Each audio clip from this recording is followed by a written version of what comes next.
Indian star wrestler Vinesh ఫోగట్కు ఒలింపిక్స్లో ఎదురైన చేదు అనుభవం గురించి అందరికీ తెలిసిందే.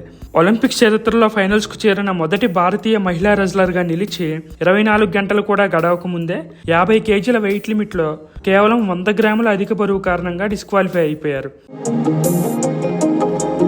ఉత్సాహంగా ఉల్లాసంగా చదువు సాగాలి, గొప్ప గొప్ప ఉద్యోగాలు సాధించాలి.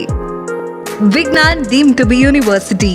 రజత పథకం కోసం Vinesh Phogat, Indian Olympic Association కలిసి కోర్ట్ ఆఫ్ ఆర్బిట్రేషన్ ఫర్ స్పోర్ట్లో పోరాడినా ఫలితం లేకపోయింది. డిస్క్వాలిఫికేషన్ జరిగిన ఒక రోజు తర్వాత ఆగస్టు 7వ తేదీన వినేష్ ఫోగట్ రెజ్లింగ్ నుంచి తప్పుకుంటున్నట్లు సోషల్ మీడియాలో పోస్ట్ చేశారు.